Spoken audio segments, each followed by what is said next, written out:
monde, aujourd'hui je suis très heureuse de vous retrouver pour la vidéo capsule temporelle que j'avais fait il y a un an.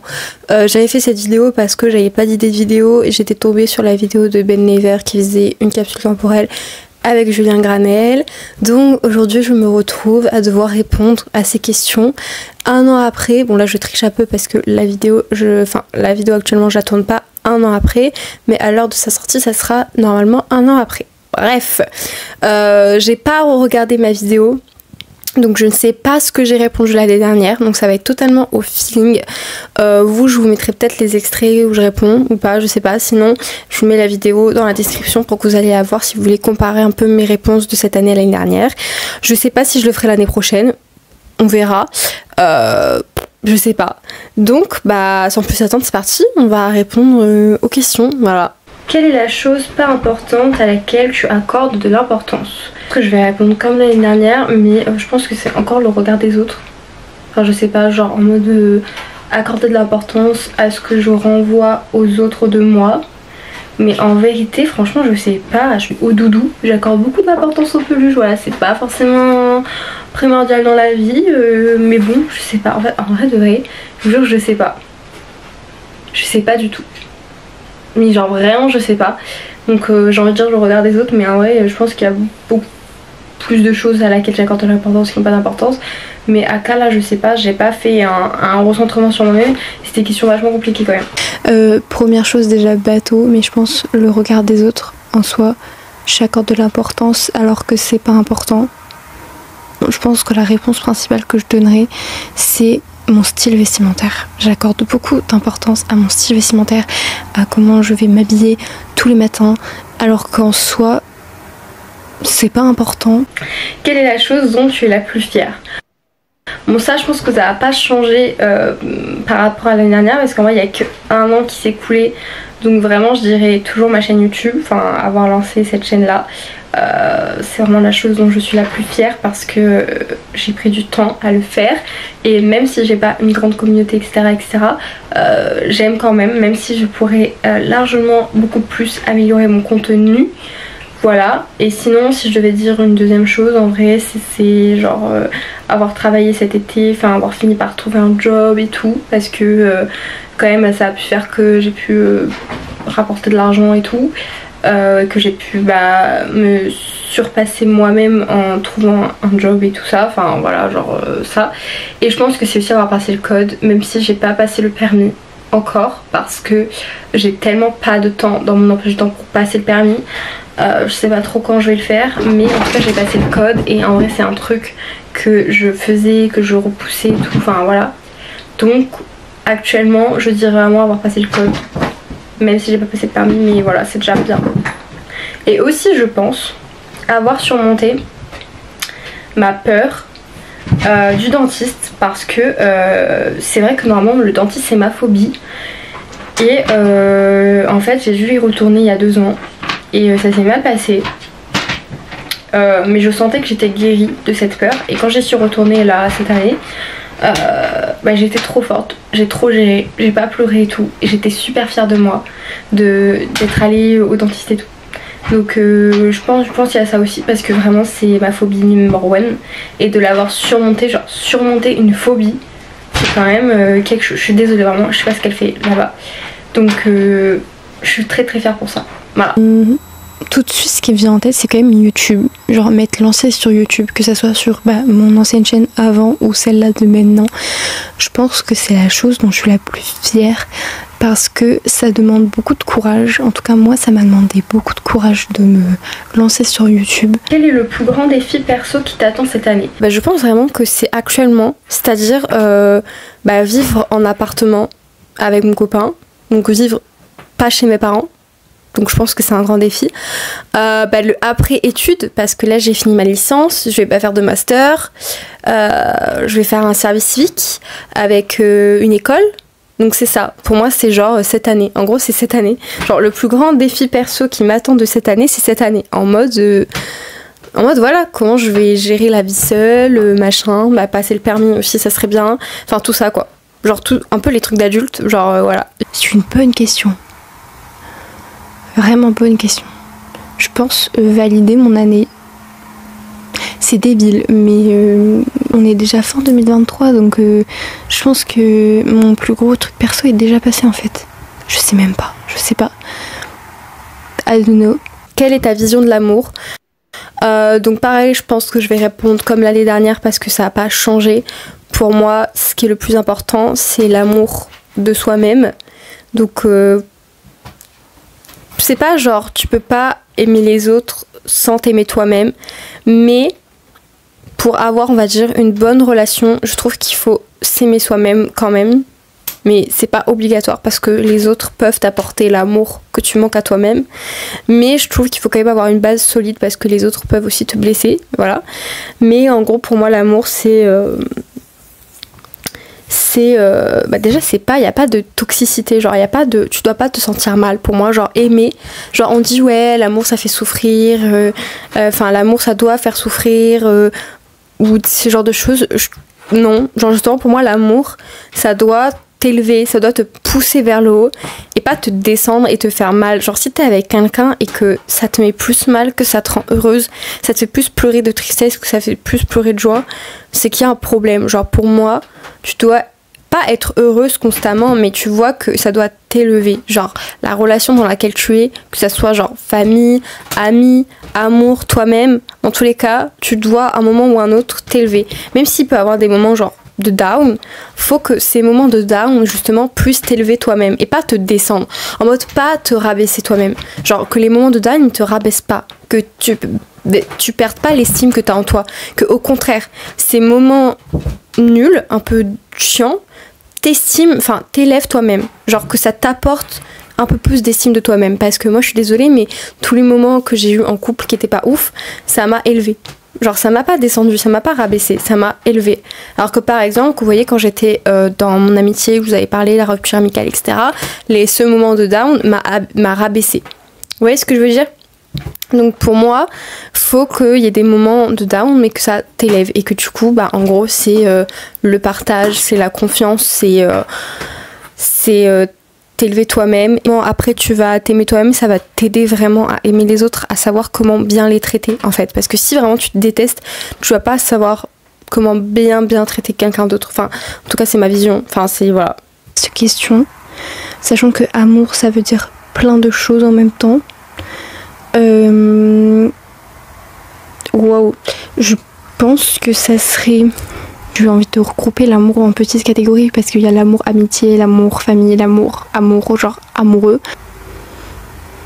J'ai même pas de réponse à la question. Franchement, j'ai même pas de réponse à la question. Genre parce que famille, c'est... Mais what the fuck, c'est quoi cette question ?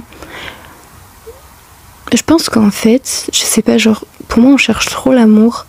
Alors que l'amour le plus important à mes yeux, c'est l'amour de soi. Parce que sans t'aimer un petit peu, genre juste un peu, c'est dur de savoir aimer les autres ou comment les autres doivent t'aimer. Parce qu'en fait, pour moi, si tu t'aimes pas toi, tu sais pas comment les autres peuvent t'aimer. Quel a été l'événement le plus marquant de cette année ? L'événement le plus marquant de cette année, encore une fois, il y en a eu beaucoup. En fait, il y a eu genre le fait que je finisse ma licence. Donc c'est quand même assez marquant. Le fait que j'ai eu un premier taf, le fait que j'ai eu mon code, le fait que j'ai eu un premier appartement. Enfin, vous voyez, je pense en vrai que c'est l'appartement. Parce que c'est vraiment un événement marquant pour le coup, parce que c'est la première fois que je vis pas chez mes parents, que je vais vraiment vivre seule. Arrêtez les loulous là. Oh là là, c'est vraiment la première fois que je vais vivre solo. Et il y a aussi l'adoption de mes chatons qui est un événement marquant parce que c'est vrai que 10 ans après on re-adopte des chatons. Enfin oui, il y a eu plein de trucs marquants.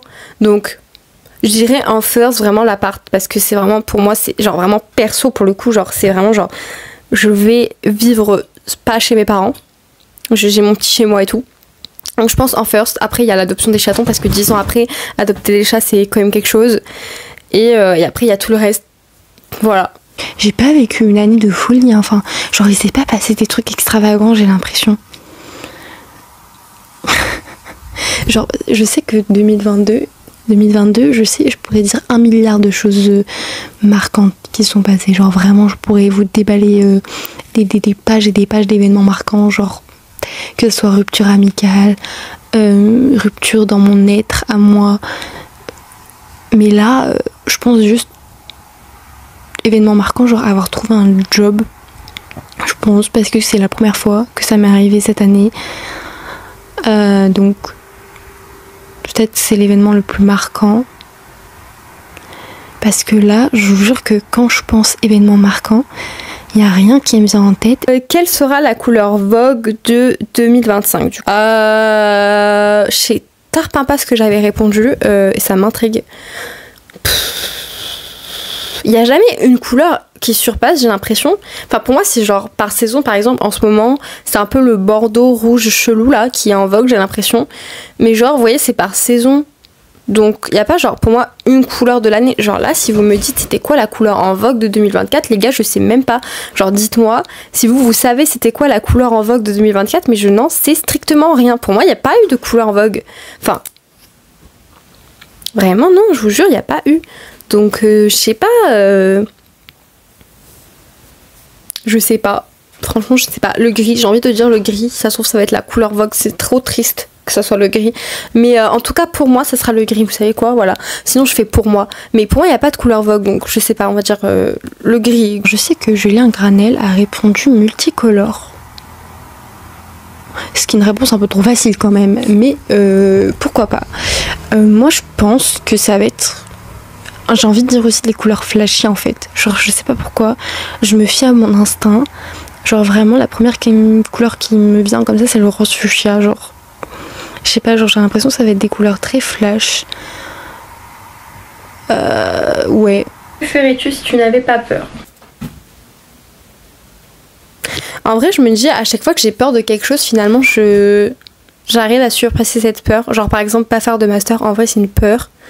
Finalement je le fais et genre par exemple trouver un travail je l'ai fait. Je pense que je passerais vraiment le permis genre immédiatement si j'avais pas peur, parce que c'est vrai que j'ai extrêmement peur de passer le permis, enfin de conduire en fait. Donc je pense que si j'avais pas peur ce serait genre permis illico presto, mais vous voyez je vais le faire, enfin en soi je vais le faire, genre si c'est en chemin pour, donc vous voyez je surpasse ça.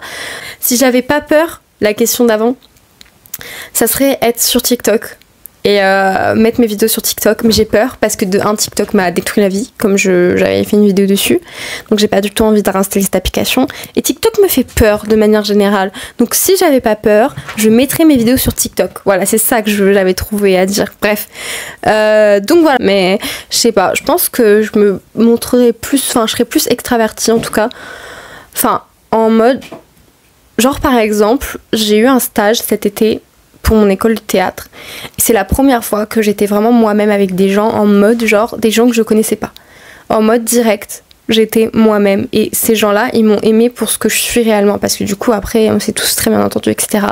Et ils se sont bien entendus avec moi pour ma vraie moi. Vous voyez ce que je veux dire? Genre il n'y avait pas de masque et tout et tout. Et je pense que si vraiment j'avais pas peur des autres à cause de ce que j'ai vécu ou quoi, bah, je pense que j'aimerais être 100% moi-même et 100% véritable avec tout le monde, donc même avec des gens que je connais pas. Le problème c'est que dans mon quotidien je mets H24 des masques et en vrai, enfin comme tout le monde, mais pour me protéger en fait. Et là c'était la première fois que je me protégeais pas, j'avais pas de masque. En tout cas j'essayais de pas avoir de masque, j'essayais d'être moi-même 100%. Et les gens ils m'ont grave apprécié pour ce que je suis donc réellement, et le fait qu'on m'apprécie à ma juste valeur pour ce que je suis, bah ça m'a fait tellement du bien parce que j'ai très peu l'occasion en vrai de montrer ce visage de moi à des gens quoi, à part à vous, voilà. Bah, donc il y a encore c'est YouTube, donc il y a forcément quand même une barrière. Donc voilà, je pense que ça serait ça, mais en réalité parce que ouais c'est toujours dur de se lancer dans une activité comme ça, genre dans laquelle il n'y a pas l'habitude de faire, etc. Donc ça, et je pense aussi genre voyager, mais c'est pas que j'ai peur, c'est que j'ai pas les moyens. Aller au cinéma tout seul par exemple j'ai jamais fait, aller à un restaurant toute seule j'ai jamais fait, des trucs comme ça, parce que j'ai peur. Le cinéma j'ai très envie d'y aller toute seule, mais le truc c'est que c'est loin de chez moi, donc j'ai la flemme, genre ça demande trop d'efforts dans ma tête. Genre ouais, faire des trucs seule, je pense plus faire de choses seule, mais en fait je pense que si j'étais bien située, genre ça me poserait pas problème, parce que ça serait, si c'était plus près de chez moi, je pense que ça me poserait pas de problème parce qu'il y aurait pas le trajet à faire et du coup ben, ça serait moins pénible. Quel est le son que tu as toujours dans les oreilles? Bah ça va changer comme chaque année, Lana Del Rey probablement. En ce moment j'ai des goûts musicaux un peu genre K-pop et tout que j'aime beaucoup. Donc voilà, mais c'est en ce moment vous voyez. Mais le son que j'ai toujours dans mes oreilles, soit c'est du Billie Eilish, vraiment toutes les musiques de Billie Eilish, soit c'est Lana Del Rey que j'écoute quand même là depuis pas mal de temps. Donc je pense, je sais pas, toutes les musiques de Lana Del Rey, Brooklyn Baby. En vrai je pense que c'est soit Brooklyn Baby, soit Sad Girl, enfin les musiques de Lana Del Rey, j'en écoute une tout le temps, c'est obligé. Genre à chaque fois que je mets de la musique, j'écoute au moins une musique de Lana Del Rey, peu importe laquelle c'est, il y en a toujours une.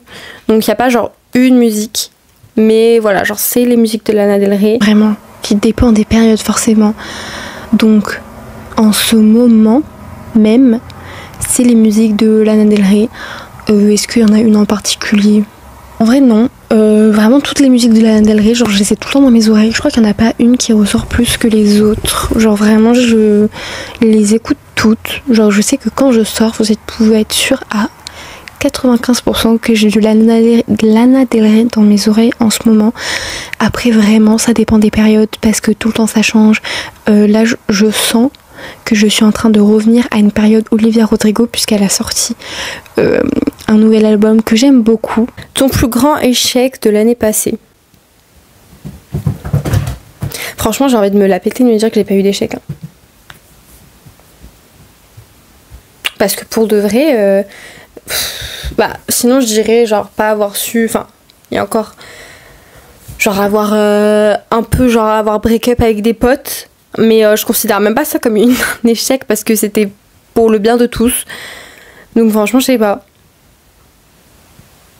Franchement, j'ai envie de te dire, j'ai envie de me la péter et de me dire que j'ai pas eu d'échec cette année, quoi. J'ai pas échoué quelque part. Que j'ai eu des mini-échecs, genre des petits trucs, voilà. Mais genre... Ou genre en mode j'ai pas fait tout ce que je voulais faire, en mode je me suis pas inscrite dans des cours de sport comme je voulais faire, ce genre de choses. Mais en vrai de vrai...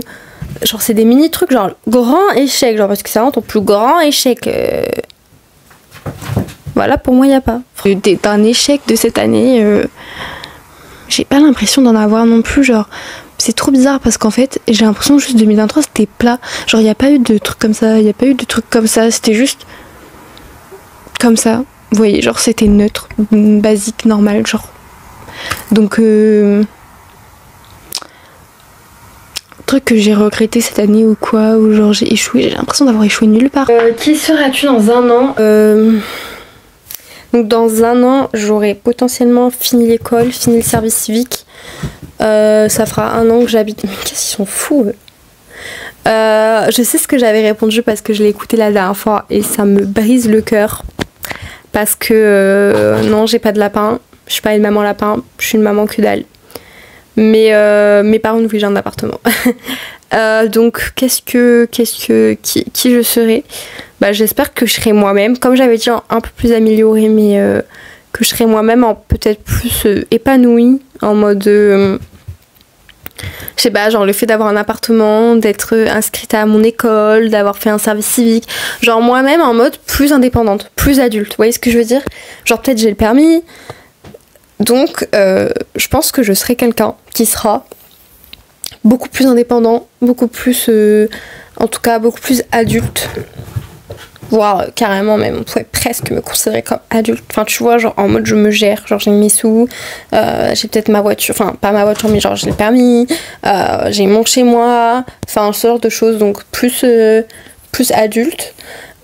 Après j'espère que je suis en mode vraiment épanouie, enfin voilà, et j'aimerais être une maman animale, mais je pense pas que je le serai. C'est là où tout s'inverse, tu sais, genre l'année dernière j'ai dit ouais je serai une maman lapin, je sais pas quoi, et là cette année je dis non je serai pas une maman animale, et imaginez genre l'année d'après que je fais cette vidéo, genre si je la refais j'ai un animal genre. Voilà, et j'espère aussi que j'aurai passé le cap de un peu plus diversifier mes plateformes. Bah un an c'est pas si loin hein, au final. J'espère que je serai une maman lapin. Ou une maman cochon d'Inde. J'ai très envie d'avoir un animal de compagnie. Je sais que ce sera pas un chat, je pense pas. Donc j'espère que je suis une maman lapin ou une maman cochon d'Inde ou une maman animale. J'espère pourquoi pas que je serai sur la voie pour être comédienne. pas officielle, mais en tout cas que j'ai eu mon diplôme. Déjà voilà mon diplôme, que j'ai peut-être un travail à côté de l'école que je vais faire, que je suis archi plus indépendante, ou que en tout cas j'essaie d'être indépendante, genre vraiment que ce soit parce que j'ai un appartement, etc. Donc je me gère moi-même et tout. J'espère que je suis un peu plus sportive aussi, que ce soit avec la danse ou un autre sport, mais que je peux presque me considérer comme sportive. Attention. Voilà. Après, ben, j'espère que je suis un peu toujours la personne que je suis, mais un peu améliorée. Genre un peu elle a fait... je me suis prouvé des choses que j'étais capable de faire et je suis fière de m'avoir prouvé ces choses-là que j'étais capable de faire. Que j'ai encore plus évolué, que ce soit au niveau spirituel ou autre. Voilà, c'est tout pour cette petite capsule. Donc comme l'année dernière, j'ai essayé de me mettre dans mon lit et tout, comme j'avais fait en mode chill et tout, pour discuter avec vous. Voilà, bah, j'espère que ça vous aura plu. Peut-être que j'aurai mis les réponses avant, donc d'avoir un peu mes réponses de l'année dernière et mes réponses d'aujourd'hui. Voilà, j'espère que je pourrai faire cette vidéo aussi l'année prochaine pour qu'on rigole un peu. Moi j'aime beaucoup ces trucs là, c'est les trucs de tu fais un truc un an avant et tu dois répondre un an après et tout, j'adore ça. Donc voilà, mais je pense que mes réponses n'ont pas été trop différentes. C'est comme j'ai un carnet, bah, je vous l'ai déjà montré plusieurs fois, c'est ce carnet là. Donc tu dois, c'est des questions tous les jours et tu dois y répondre sur 5 ans. Et il y a des questions, mes réponses c'est toujours les mêmes 5 ans après. C'est vraiment, je n'ai pas changé d'avis. Il y a des trucs qui sont très différents et c'est très drôle. Et il y a des trucs vraiment, ça n'a pas changé, mais genre au bout de 5 ans. Je suis pas quelqu'un qui change d'avis très souvent. Après c'est normal parce que je me dis je suis encore dans la période où je suis méga jeune.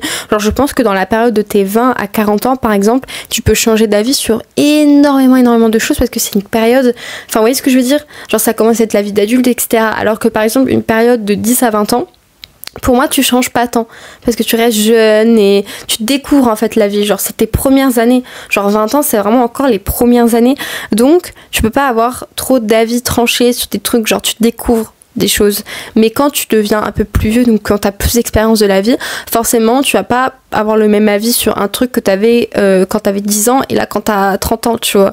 Donc voilà, c'est tout. Bref, j'espère que cette vidéo vous aura plu. N'hésitez pas à répondre aussi si vous voulez en commentaire ou autre. Et nous on se retrouve vendredi prochain pour une vidéo. Bisous!